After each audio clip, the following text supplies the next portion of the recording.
மறந்தேருவாங்க. அந்த காசு மட்டும்தான் மீதி இருக்குமே தவிர நான் ஜஸ்ட் அங்க ஒரு போட்டோவா தான் இருப்பேன். அது கூட எத்தனை பேர் வீட்டுல வச்சிருப்பாங்கங்கிறது நமக்கு தெரியாது. சோ அடுத்து அதிகபட்சமா என் பையன் நினைக்கலாம், என் அம்மா எனக்காக அதை விட்டுட்டு போனாங்க அப்படின்னு. அவன் பையன் நினைப்பானா?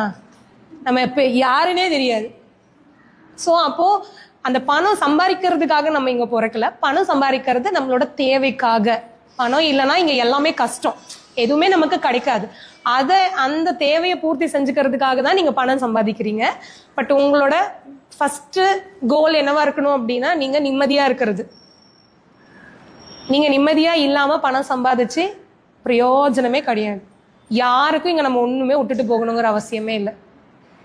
எல்லாரும் இந்த உலகத்துல வந்திருக்காங்க, அவங்களுக்கு என்ன தேவையோ அவங்கவுங்க சம்பாதிச்சுப்பாங்க. நீங்க வாழ்றதுக்கு என்ன வேணுமோ அதுக்காக ஓடுங்க. என் பையனுக்கு சேர்த்து வைக்கணும், என் பேரப்புள்ளிக்கு சேர்த்து வைக்கணும், அவங்களுக்கு சேர்த்து வைக்கணும், இவங்களுக்கு சேர்த்து வைக்கணும்லாம் நீங்க ஓடாதீங்க. அது அவங்க ஓடட்டும். சேர்த்து வச்சுட்டீங்கன்னா அப்புறம் அதோட அருமை யாருக்குமே புரியாது. இன்னைக்கு எங்க அம்மா எனக்கு எதுவுமே சேர்த்து வைக்கல. இப்ப எனக்கு அந்த ஒரு ரூபாயோட வேல்யூ எனக்கு புரியுது. நான் எல்லாமே கொடுத்துட்டு போயிட்டேன்னா என் பையனுக்கு என்ன புரியும் அதோட வேல்யூ? எல்லாமே ஈஸியா வந்துருச்சுல்ல, அதை ஈஸியா செலவு பண்ணிடுவான். அதனால குழந்தைங்க நம்ம இந்த உலகத்துக்கு கொண்டு வந்திருக்கோம். அவங்களுக்கு நல்ல ஒழுக்கம் சொல்லி கொடுக்கலாம், அவங்களுக்கு நல்ல படிப்பு கொடுக்கலாம், இந்த சொசைட்டி எப்படி ஹேண்டில் பண்ணணும்னு சொல்லி கொடுக்கலாம்.